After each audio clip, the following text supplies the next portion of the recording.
del capital de trabajo al inicio y tenemos que llegar al capital de trabajo al cierre. ¿Cuáles son nuestras fuentes? En cualquier estado de resultados, la primer fuente de fondos son los resultados del ejercicio, que es la fuente genuina de fondos de la empresa. A estos resultados del ejercicio hay que hacerle una corrección. Para calcular el resultado, restamos las depreciaciones del ejercicio. Y como es un costo no erogable, significa una salida de fondo, las volvemos a sumar acá. Después tenemos aumentos de pasivos de largo plazo, o sea que no sean capital de trabajo, disminución de activos de largo plazo que no sean capital de trabajo y aportes de capital. Y como usos, aumento de activos de largo plazo que no sean capital de trabajo, disminución de pasivos de largo plazo que no saco y disminución del patrimonio neto. ¿Quién se anima a darme un ejemplo, un aumento de pasivo para el capital de trabajo?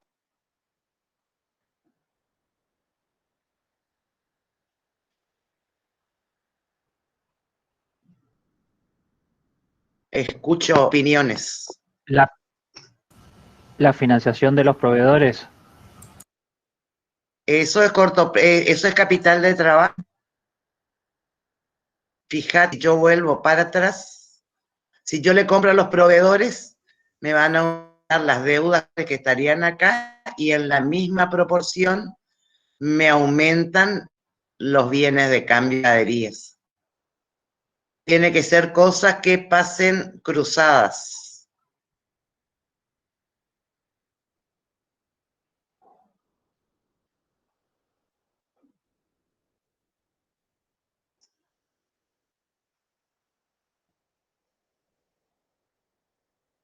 ¿Qué se les ocurre? Pucha.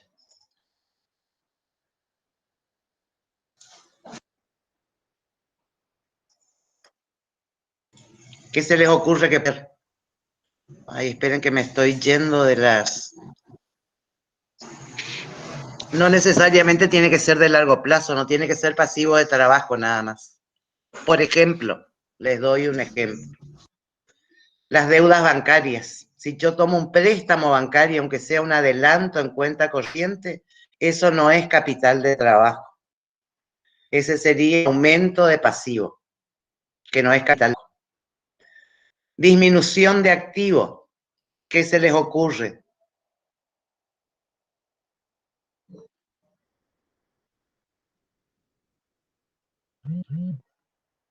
¿Qué podría ser? La venta de un bien de uso improductivo. O que cambió unos plazos fijos para poder comprar mercadería, que haya bajado un plazo, haya no, porque hecho efecto, ¿no? No. Fíjense que eso, a ver, ¿qué tenemos en el capital de trabajo? Tenemos lo que necesitamos para que la empresa realice su actividad. Vamos a suponer que es una empresa comercial, que sea más sencillo. La empresa tiene dinero en efectivo, con ese dinero en efectivo, o una parte con el dinero en efectivo, otra parte financiada, podría ser, compra mercaderías, aumenta mercaderías y aumentan las deudas con los proveedores. ¿Qué más tenemos dentro de los activos de trabajo? Las cuentas por cobrar. O sea, cuando las mercaderías se venden, se convierten en cuentas por cobrar. ¿Sí? Del lado del pasivo de trabajo, ¿qué nos pasa?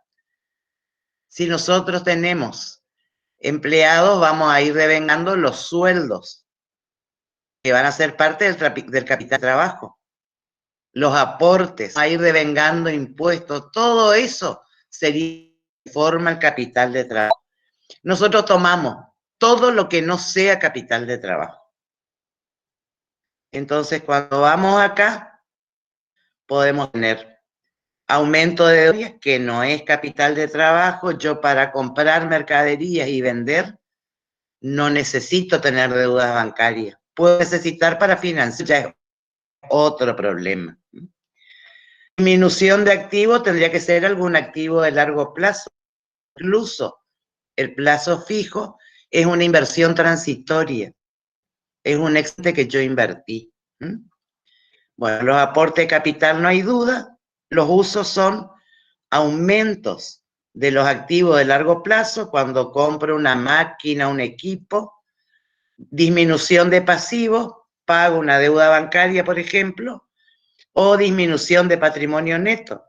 Nosotros estamos suponiendo que hay resultados positivos, que hay ganancias, podría también haber pérdidas. O también sería el caso de que distribuyamos dividendos en efectivo o paguemos honorarios, por ejemplo. Entonces, si al capital de trabajo al inicio nosotros le sumamos las fuentes y les restamos los usos, obtenemos el capital de trabajo al cierre.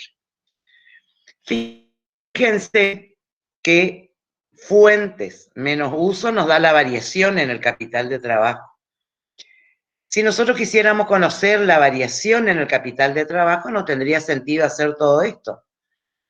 Al capital de trabajo al cierre le restamos el capital de trabajo al inicio y tenemos la variación, el resultado de la diferencia entre fuentes y usos.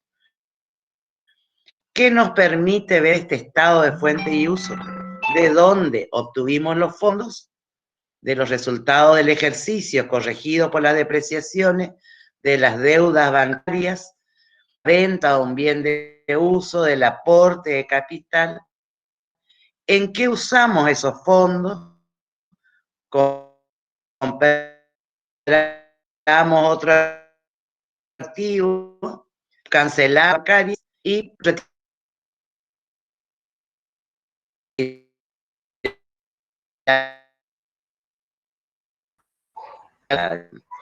es de dónde la capital de trabajo.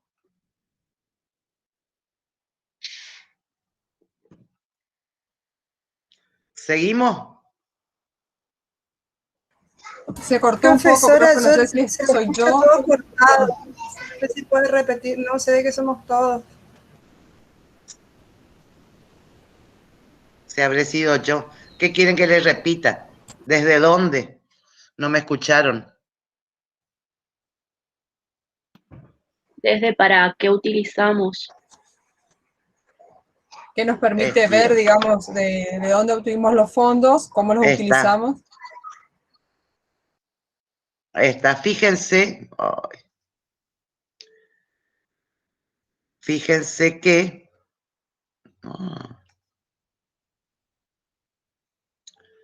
Fíjense que esto nos muestra la variación, pero hacer todo este trabajo para ver cuánto varió no tiene sentido, porque lo sacamos por diferencia entre capital de trabajo al cierre y capital de trabajo al inicio.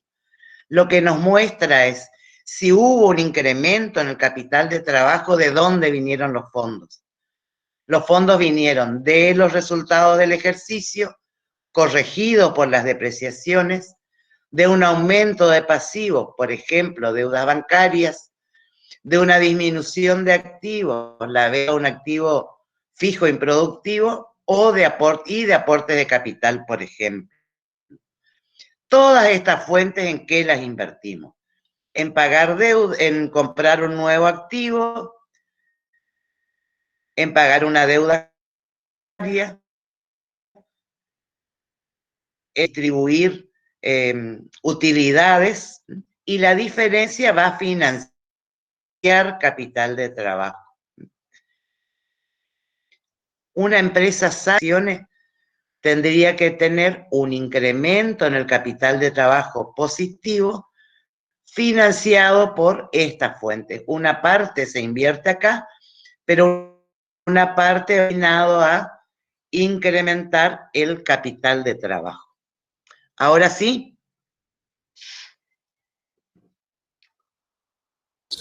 Sí, profe, ¿se entendió? Bien, bueno, seguimos entonces. Otro de los fuentes y uso de fondos son los fondos equivalentes a activos monetarios. Entonces, fíjense que tenemos los activos monetarios por un lado, ¿Qué serían nuestros activos monetarios? Los que están afectados por la inflación, sea el dinero que está en efectivo y las cuentas por cobrar. Todo lo que no es activo monetario se considera usos o fuentes. Entonces, si a nosotros nos pagan una cuenta por cobrar, disminuyen las cuentas por cobrar y aumenta el dinero en efectivo. O sea, eso no nos afecta los activos monetarios. Tenemos que ver cuando algún uso, alguna fuente, y no necesariamente los activos monetarios. Fíjense, el esquema es siempre el mismo. Partimos de los activos monetarios al inicio para llegar a los activos monetarios al cierre. Ahora, ¿qué se consideran fuentes? Siempre los resultados del ejercicio corregidos por la depreciación. Todo aumento de pasivo no nos interesa si está afectado por la inflación o no.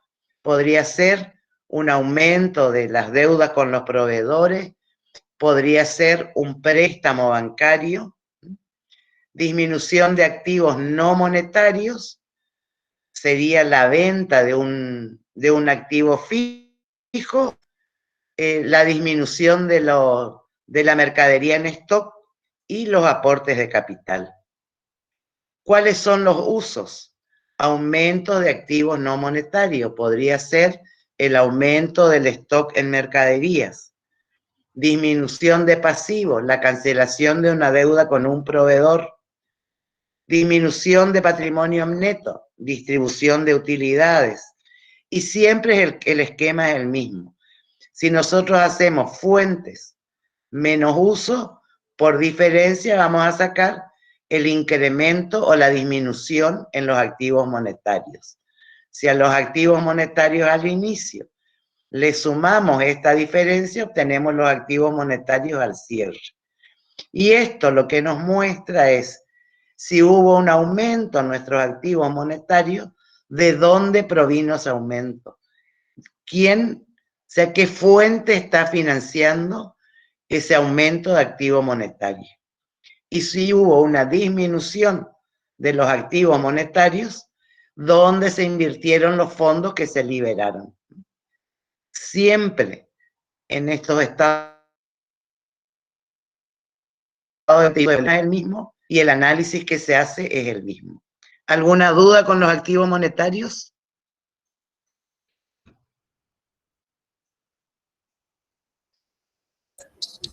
No, profe. Bien, gracias.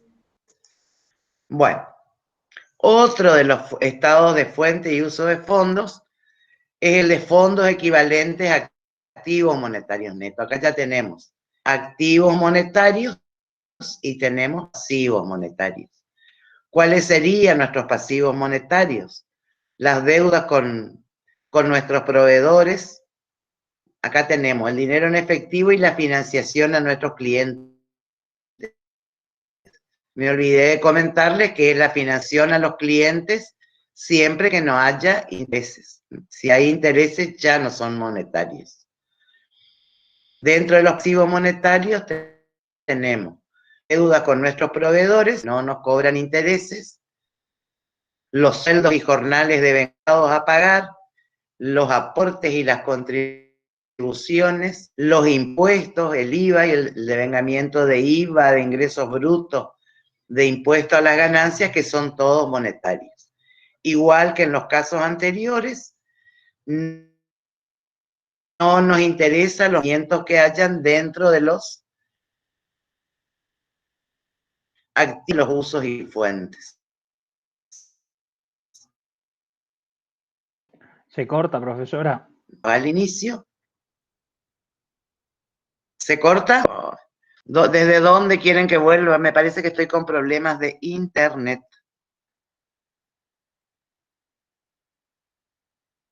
Si se le corta y no me... Si se le corta y no me oyen... Desde la fuente desde ahí se empezó a escuchar mal. Desde la... Bueno, vamos a las fuentes. Está. A ver. Bien. Entonces, ¿cuáles son nuestras fuentes? Siempre las fuentes son los resultados de ejercicio y las depreciaciones del ejercicio, en cualquier estado de fuente y uso de fondos. Después tenemos aumentos de pasivos no monetarios.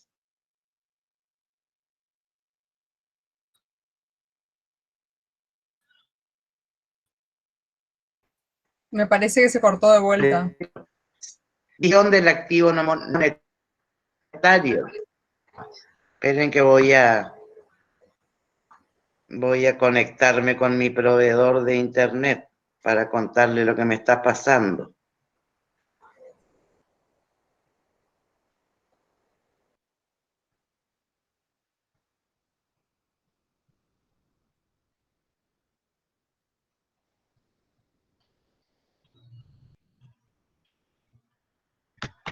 Bien. ¿Están? ¿Me escuchan? Ahí sí, profe. Bien. Bueno, les decía, aumento del pasivo no monetario, que sería, por ejemplo, tomar una deuda bancaria que tiene intereses. Disminución de activo no monetario, disminuir el nivel de stock. Y aportes de capital. Y los usos serían aumento del activo monetario, si cambio la política de stock y ahora decido tener más stock, disminución del pasivo no monetario, cancelación de una deuda bancaria, disminución del patrimonio neto, distribución de utilidades en efectivo.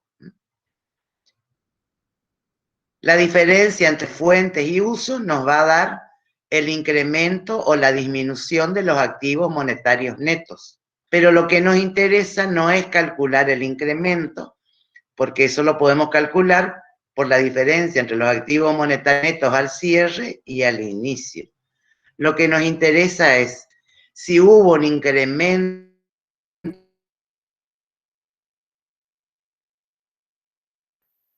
Se cortó, profe.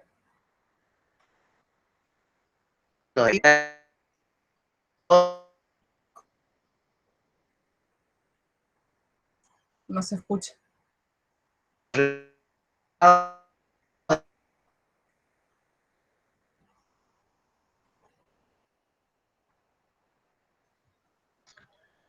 Ahora No se volvió. escucha, profesora, no se escucha nada hace 2 minutos. ¿Ahora me escuchan, Carolina? Ahora sí. Bien, estamos complicaditos hoy con... Estoy complicadita con... No, ahora no. Se entrecorta y queda pausado.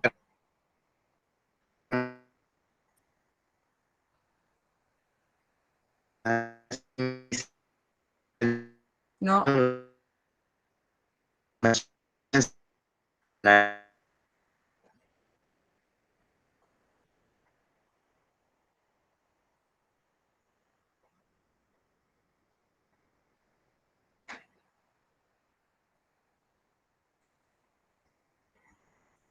No se escucha nada. No sé si usted nos registra. Yo creo que se le cortó Creo a que la quedó profesora tildado justo. porque viste que Sí. está ahí congelada la imagen. Sí, me imagino que sí, pero viste que por ahí, como no sabemos si ella nos escucha o no, no sé si ella cree que se escucha.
Este es mi miedo así para los parciales, ¿viste? De que se corte.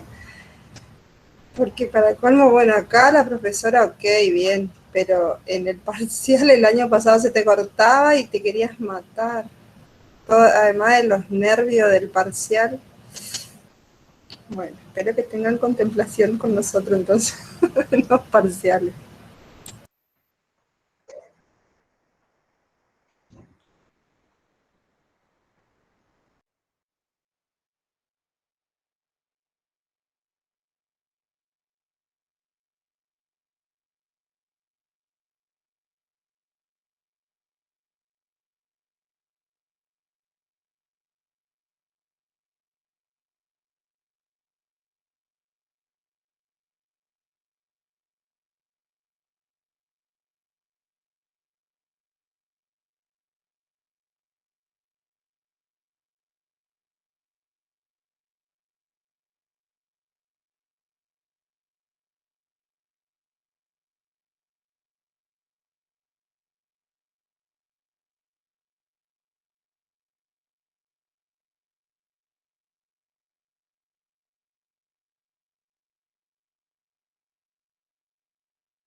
Bueno, volví. ¿Ahora me escuchan?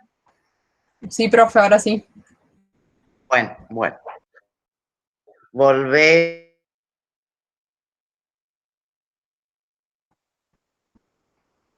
Se volvió a pausar, profe.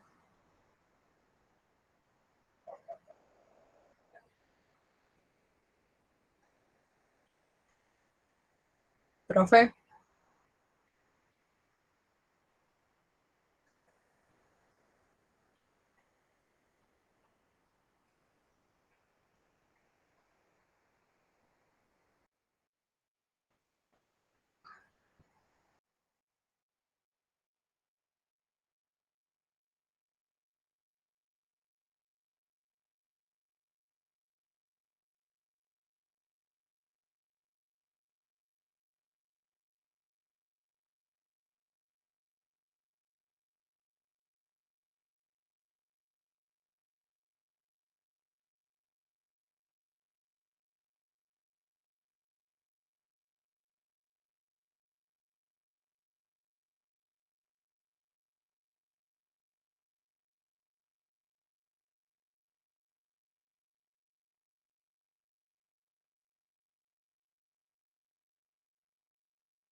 Bueno, ¿qué le pasa hoy a mi internet? Hace mucho que no estaba así, que Profesora, voy.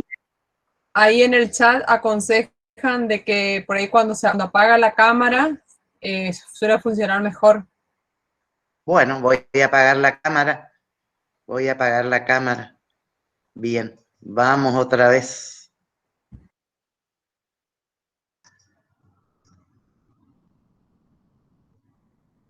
A ver. Bueno. Estábamos hablando de los fondos equivalentes a activos monetarios netos. Y yo les decía que este estado lo que nos muestra es cuáles son por las que se incrementan los activos monetarios netos. ¿De dónde vienen los fondos? Vienen de los resultados del ejercicio corregido por las depreciaciones, del aumento de pasivos no monetarios como las deudas bancarias, de la disminución de activos no monetarios como los bienes de cambio, de los aportes de capital. Estas fuentes pueden haber sido destinadas también a un aumento de activos no monetarios, aumentar la inversión en mercaderías, disminución de pasivos no monetarios, pagar una deuda bancaria, o disminución de patrimonio neto, distribuir utilidades. Lo que nos muestra es que si hubo un incremento en activos monetarios netos, ¿de dónde vinieron los fondos? En épocas como estas, inflacionarias, lo ideal sería que los activos disminuyan, porque ustedes saben que tener dinero en efectivo o tener créditos por financiar a nuestros clientes, si no le cobramos intereses, nos va a quedar que nos financien los proveedores, que eso sí nos va a generar ganancia. Ahora sí, o me muevo. ¿Está? ¿Se escuchó? Bien, bien. Bueno, seguimos entonces.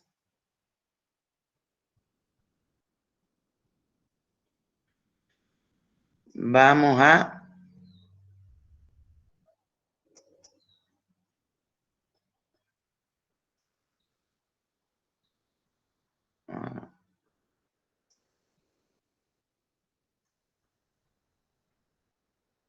Esperen que ya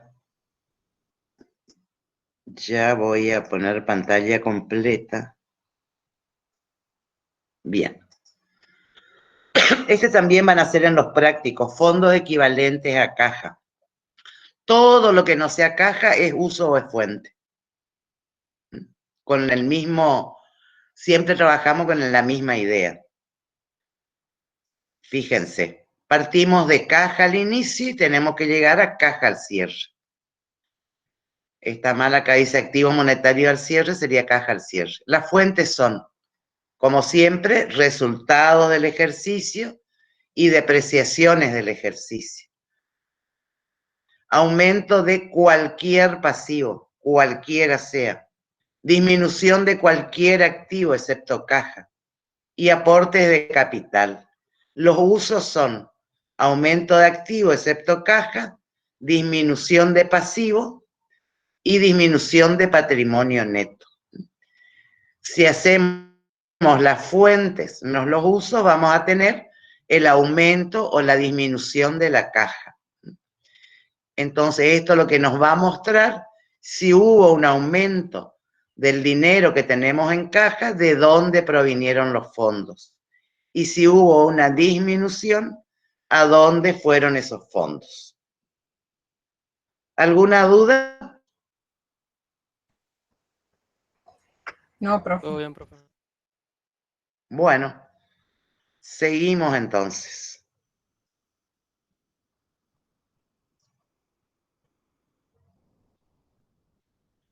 Vamos a ver el punto 2.3, análisis financiero, análisis presupuestario,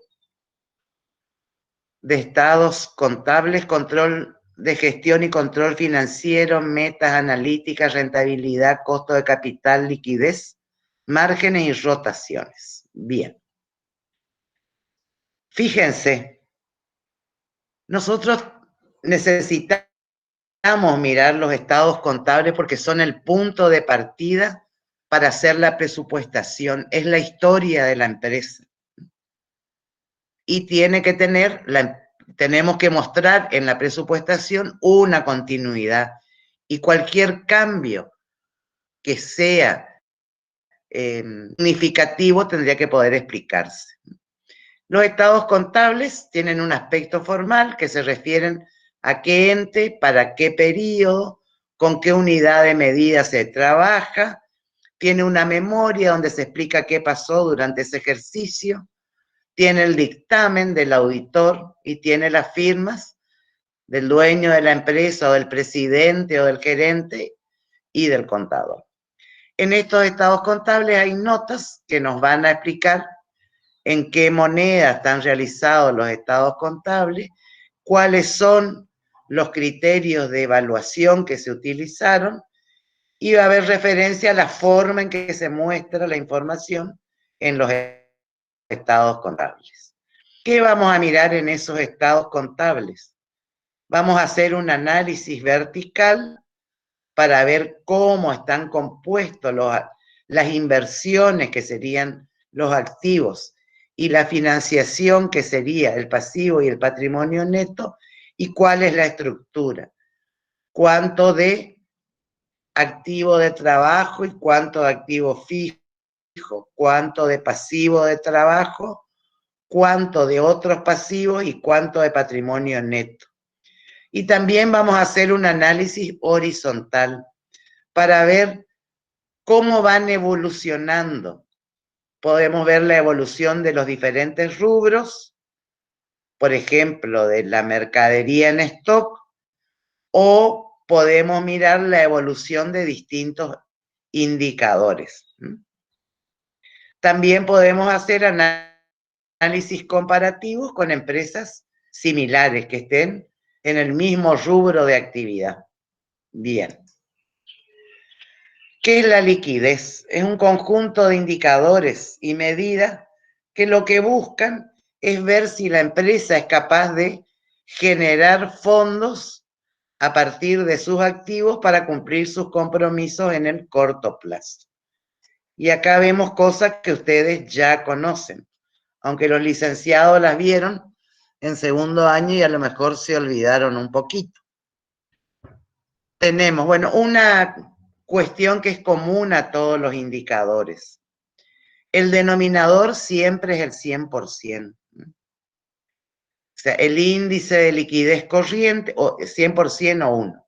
El índice de liquidez corriente se obtiene haciendo activo corriente sobre pasivo corriente. Si trabajamos en tanto por 1 y esto nos diera 0,95, quiere decir que tenemos 95 pesos de activo corriente por cada 100 pesos de pasivo corriente. Después tenemos el índice de liquidez ácida.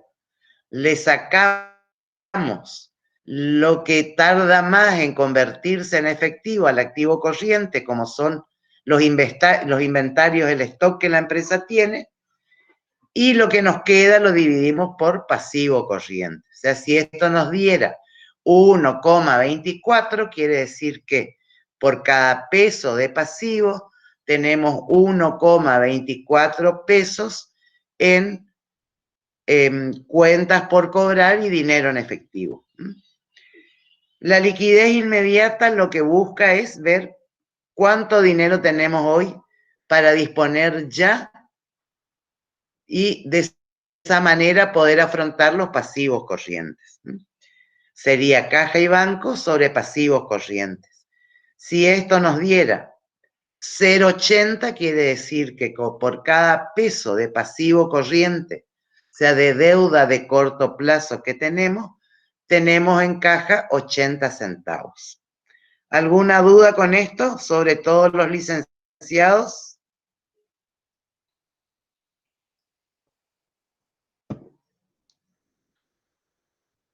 ¿Están? Sí, profe, no hay duda. Háblenme de vez en cuando porque por ahí se me corta y quedo hablando sola. Bueno, Vamos a la rentabilidad. Cuando hablamos de rentabilidad, hablamos de la capacidad de una inversión de generar utilidades. Rentabilidad siempre no importa. Rentabilidad de qué estamos calculando es siempre utilidad sobre inversión. La utilidad es un concepto flujo porque está referida a un periodo de tiempo. Entonces, la información para trabajar con la utilidad la vamos a tener del estado de resultado, que es un estado flujo, digamos, nos muestra lo que pasó en la empresa durante el ejercicio económico. Y la inversión es un concepto stock, o sea, es lo que tiene la empresa a un momento determinado. Y ese momento, eso que tenemos a un momento determinado, aparece en el estado de situación patrimonial, que es la foto de la empresa. Podemos decir que los stocks son las fotos, son los de situación patrimonial, y los flujos son las películas que unen dos estados de situación patrimonial, que son los estados de resultados. Bien. Eso para que no se tengan que aprender ninguna fórmula de rentabilidad de memoria. Si se aprenden este concepto, tienen solucionado. Fíjense, si nosotros queremos calcular la rentabilidad del activo, dijimos que era utilidad, que está en el estado de resultados, sobre inversión, que está en el estado de situación patrimonial. Bueno, miremos el estado de resultados. Si nosotros hacemos ventas menos costos variables, menos costos fijos, tenemos los resultados operativos. Si a esos resultados operativos los dividimos por las ventas, tenemos el margen neto. Del lado del estado de situación patrimonial, si nosotros al activo total que surge de la suma del activo de corto plazo y de largo plazo, hacemos la relación entre ventas sobre activo total, lo que me da es la rotación del activo. Si yo multiplico margen neto por rotación del activo, tengo la rentabilidad del activo. Y este índice, como vamos a ver, me muestra de qué manera yo obtengo la rentabilidad del activo. Bien, vamos a la fórmula.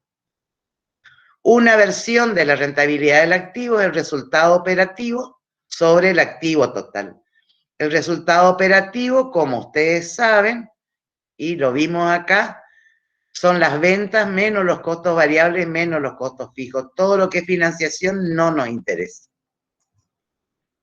Si nosotros hacemos resultado operativo sobre activo total, tenemos la rentabilidad de los activos. Este índice de DuPont lo utilizamos para ver por qué se genera esa rentabilidad. Si se genera por el margen neto o se genera por la rotación. Hay actividades que tienen un bajo margen neto, o sea, un bajo resultado operativo sobre ventas, pero alta rotación. ¿Quién se anima a darme algún ejemplo de ese tipo de actividad? Las comercializadoras. ¿De qué? Combustible. No cualquiera. Venta de combustible puede ser. Venta de combustible. Puede ser venta de combustible, o sea, no tienen mucho margen, pero tienen mucha rotación. ¿Y qué otra actividad comercial tiene? Se les ocurre que tenga alto margen y poca rotación. Venta de autos. Las concesionarias. Perfecto, las concesionarias de auto. Por eso es interesante saber de dónde proviene la rentabilidad, si proviene del margen o proviene de la rotación de los activos. Para poder ver, o sea, cuando uno está haciendo los análisis, dónde hay que trabajar sobre qué. Si tenemos que trabajar sobre el margen, si se puede, porque precio dependemos de la competencia para poder subirlo o no. Costos, a lo mejor podemos hacer algún esfuerzo para disminuir. Y la rotación de los activos, habría que ver qué estrategias de comercialización implementamos. Este índice, ¿ustedes saben por qué se llama índice de Dupont? ¿Él lo inventó? Exacto, se empezó a utilizar en la empresa DuPont, la de los encendedores y las lapiceras y viromes. Por eso, en honor a ellos que fueron los que diseñaron el índice, se llama así.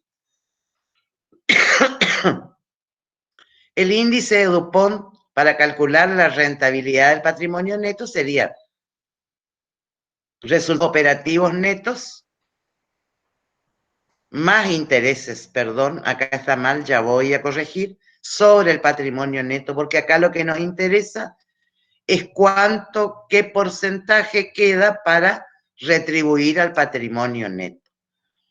Y se podría abrir de esta manera: resultado operativo menos los intereses. Fíjense que esto está multiplicado y dividido por ventas, multiplicado y dividido por activo total.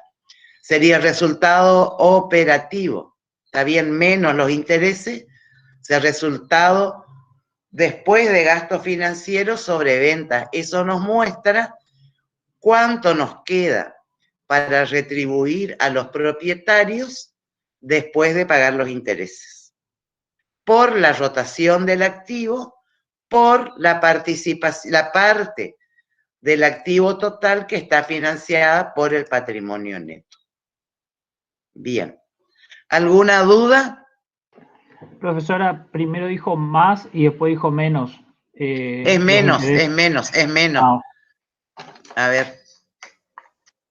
Fíjense, nosotros en el estado de resultados sacamos un resultado operativo, que es el resultado de los activos.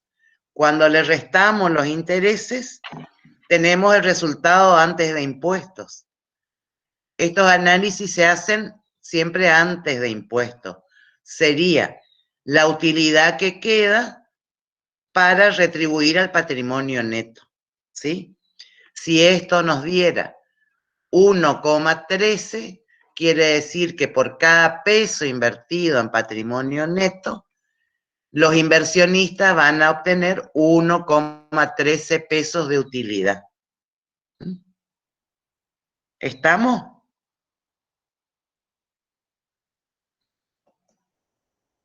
¿Estamos? Sí, profesora. Sí, profe. Bueno, seguimos entonces. Vamos a ver el control financiero y el control de gestión. Las empresas, o sea, nosotros partimos de una situación inicial, hicimos todo el esquema presupuestario, vimos cómo algunos indicadores para poder analizarlos. Ahora vamos a ver cómo vamos a hacer a medida que se van sucediendo los hechos, o sea, que se empieza a ejecutar ese presupuesto, cómo vamos a ir haciendo el control. Para esto, las empresas precisan modelos que les genere información para la toma de decisiones sobre una base objetiva y que les sirva para la gestión y que nos muestren además qué impacto va a tener esto en los resultados. Entonces, la contabilidad, como ya les había dicho el primer día, trabaja con el criterio de lo devengado, no tiene en cuenta el valor del dinero en el tiempo, no tiene en cuenta el costo de capital, las depreciaciones son un costo más, por eso nosotros corregimos cuando hacemos el estado de fuente y uso de fondos, porque sabemos que son fondos no erogables, pero nos permiten medir la rentabilidad. Mientras que en las finanzas trabajamos sobre lo percibido. ¿Qué vamos a necesitar? Nuestra entrada va a ser la contabilidad gerencial, o sea, la contabilidad con las modificaciones que le hagamos para la toma de decisiones. Y nuestra salida va a ser un tablero de comando. ¿Qué vamos a tener? Tendencias, un informe financiero, por ejemplo, un informe comercial, un informe de recursos humanos, un informe de las operaciones de la empresa, y eso se tiene que traducir en indicadores para que nos permita hacer un control presupuestario.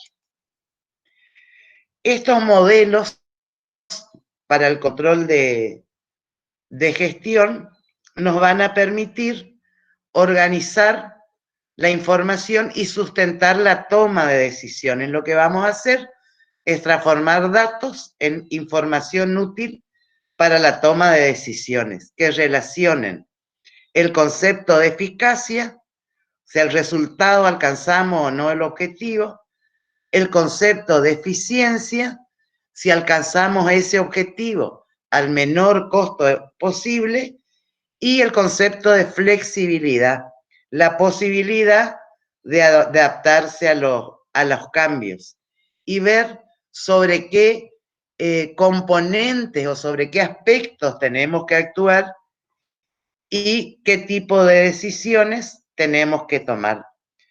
Ustedes saben, y bueno, vivimos ahora con la pandemia, cada vez nos manejamos en contextos más inestables, con mayor incertidumbre, más competitivos, y estos modelos lo que buscan es darnos una base objetiva de información para poder armar unas alarmas tempranas para tomar anticipadamente las decisiones dentro de la empresa.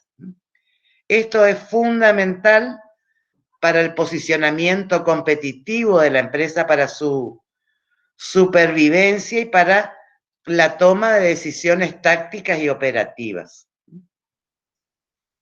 ¿Qué buscan o cuáles son los objetivos de estos modelos de control de gestión? Mostrar la realidad y poder gestionarla a partir de la información que generan, regular el modelo económico financiero interno. Acuérdense que dentro del control de gestión nosotros estamos en la parte donde se manejan los recursos financieros, y apoyar la toma de decisiones, las financieras y las de otro tipo. Entonces lo que tenemos que hacer es un estudio, un análisis causal, o sea, relación causa-efecto, ver qué medidas correctoras hay que tomar, o sea, las medidas, ver cuáles serían los correctores y actuar sobre las desviaciones que se produjeron. Estas etapas de control, o sea, lo que hacen es, tomamos los objetivos de la planificación como referencia, comparamos los resultados con esos objetivos.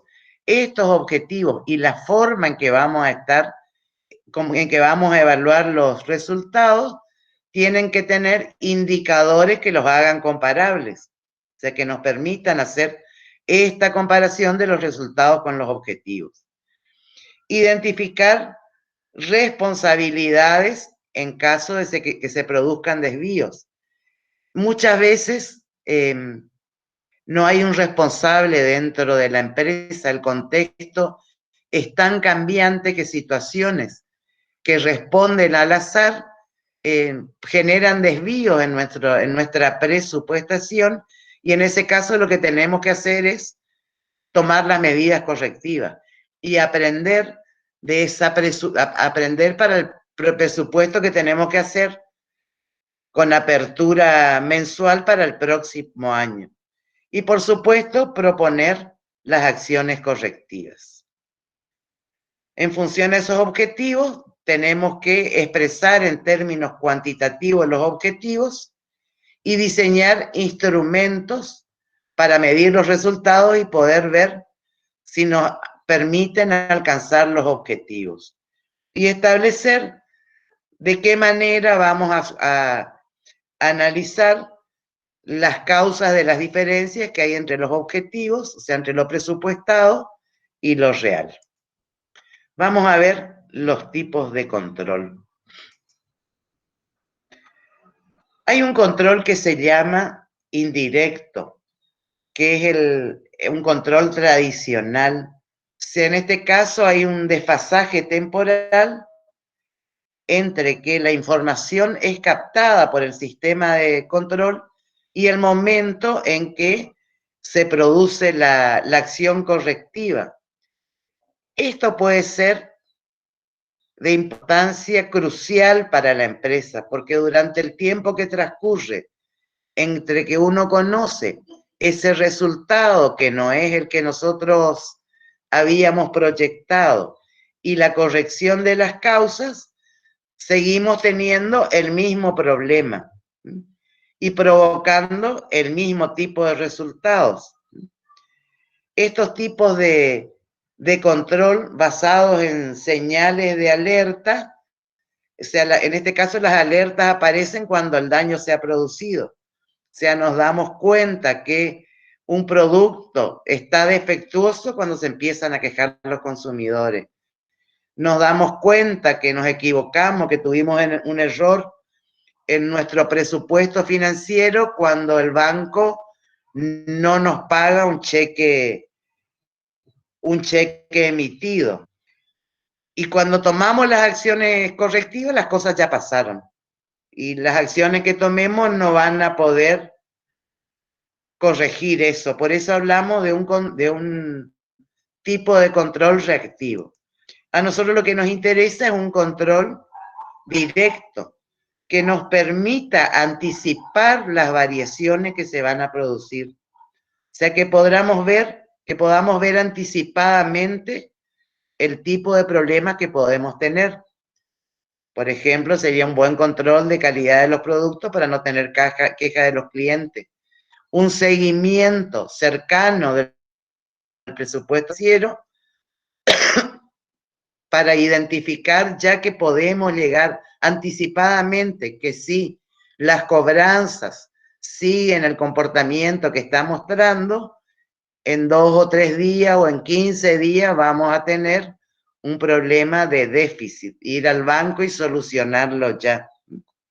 Eso sería un control proactivo, porque a medida que vamos viendo los problemas que se pueden plantear, vamos buscando las soluciones a esos problemas.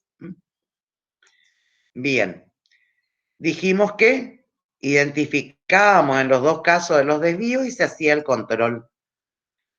Se buscaba penalizar a los responsables, penalizar entre comillas, digamos, penalizar es ver qué pasó si fue un error de proyección y aprender de ese error y tomar las medidas correctivas. Bien, hasta acá, ¿cómo vamos? Bien, profe. Bien, profe.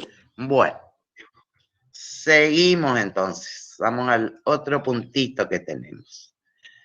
Esto de los puntos críticos está referido a con qué periodicidad tendríamos que hacer los análisis. Rotaciones versus margen. Se podría hacer un análisis mensual.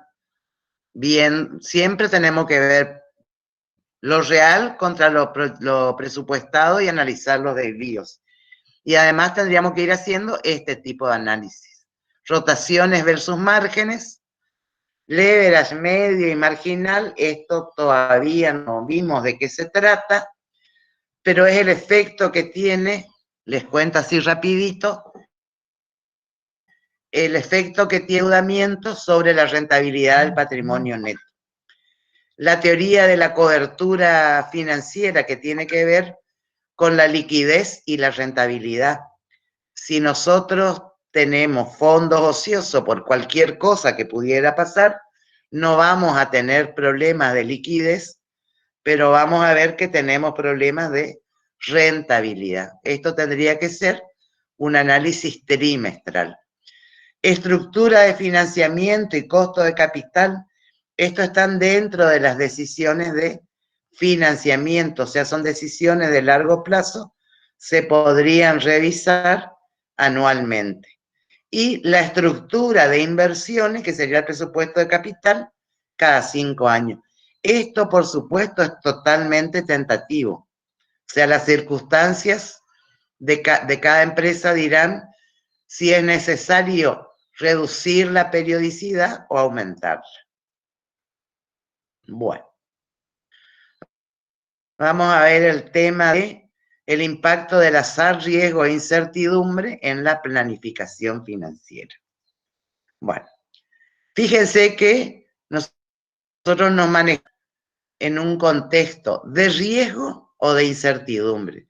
O sea, hablamos de azar porque hay decisiones que escapan a nuestra hecho, como lo del COVID, que aparecen de repente y nos pueden afectar, como en este caso mucho. Hay otras veces que el impacto del azar es por un periodo menor, pero también con consecuencias a largo plazo, y a veces el impacto no es tan grande como podría ser una huelga de un día, que también responde al azar porque es un imprevisto, no podemos prever en la presupuestación cuándo van a hacer una huelga. ¿Está? Bueno, vamos a distinguir el riesgo de la incertidumbre. Decimos que hay riesgo cuando la situación es de naturaleza aleatoria, o sea, responde a un azar.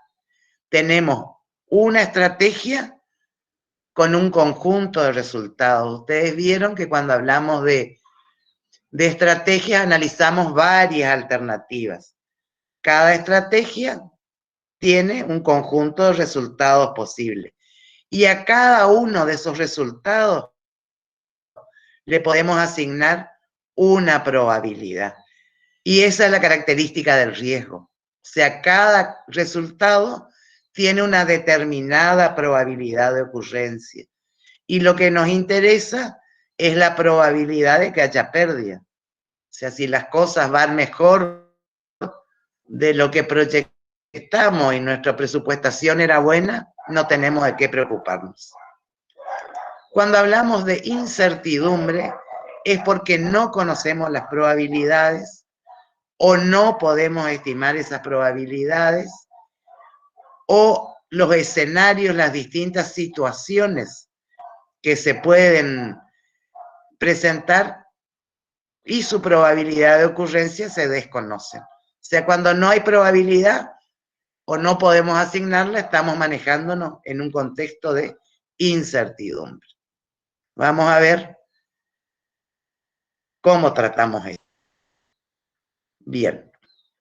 Por un lado tenemos los conceptos estos. Yo les había hablado ya que riesgo y rentabilidad van juntos, digamos. Que a mayor riesgo, mayor rentabilidad. La relación entre liquidez y rentabilidad es inversa. Cuando menos liquidez tenga, voy a tener mayor rentabilidad, pero también cuando menos liquidez tenga, voy a tener mayor riesgo.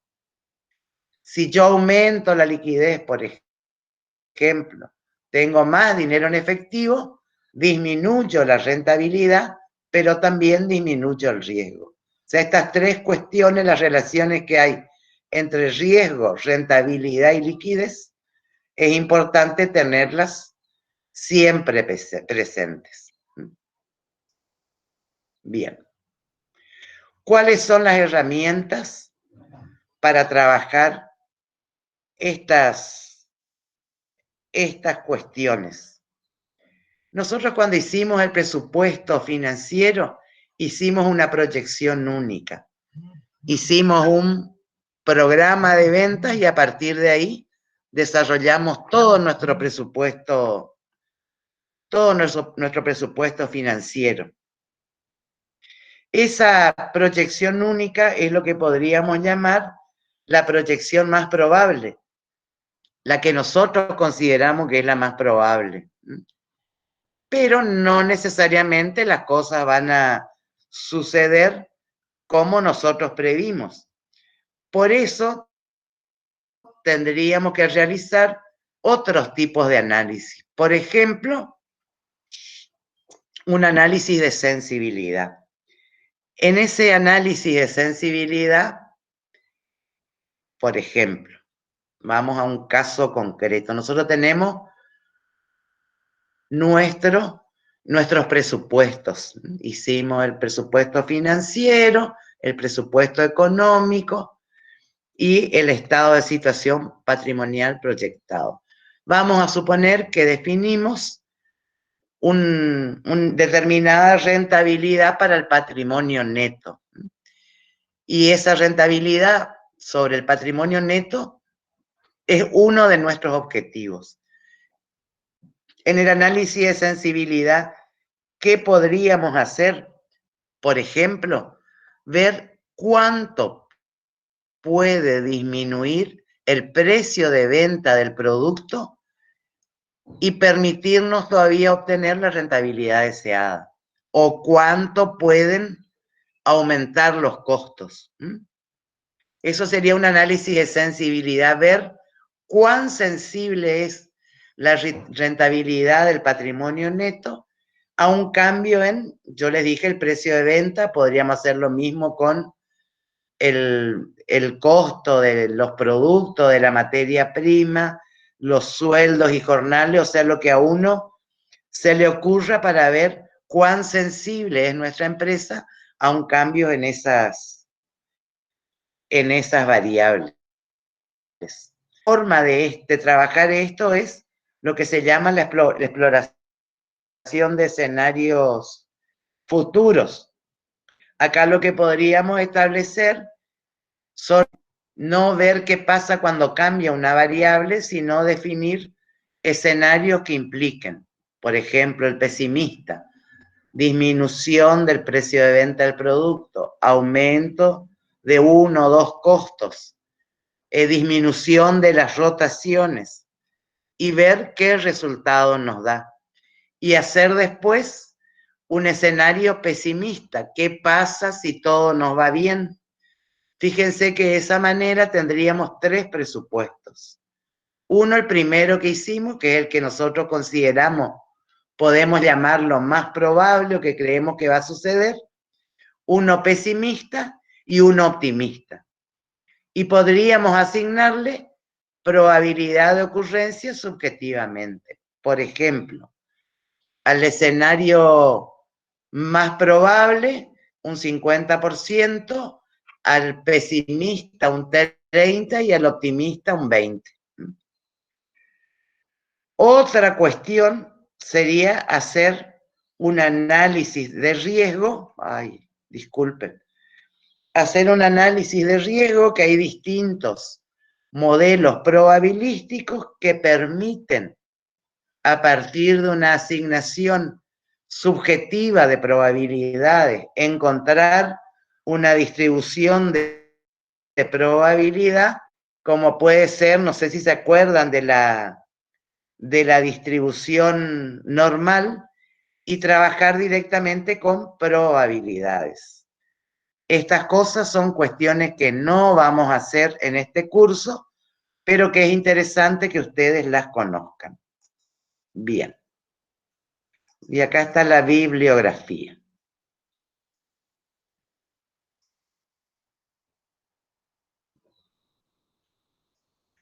¿Alguna duda hasta acá? No, profe. No, profe. Bueno, no sé si son 17:43. No sé si vale la pena empezar una unidad nueva o arrancamos directamente el viernes. Profe, No sé qué viernes dicen. tenemos clases, porque creo Sí, que formulación y evaluación de proyectos también quieren dar clases este viernes.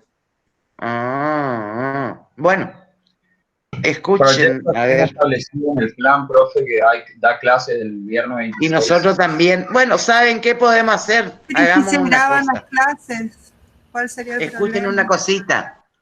Podemos hacer, les propongo otra cuestión. Si no damos clase este viernes, ¿ustedes tienen alguna materia antes de finanzas? Ayer. Bueno, no nada. Bueno, no demos clase este viernes, arrancamos el otro lunes con la unidad 3 y si necesitamos clases adicionales vemos cómo nos organizamos. ¿Les parece? Perfecto. Sí, profe. Sí, profe. Profe, ¿le puedo hacer una consulta? Sí, cómo no. Las clases que grabó, profe, ¿Usted las llegó a subir?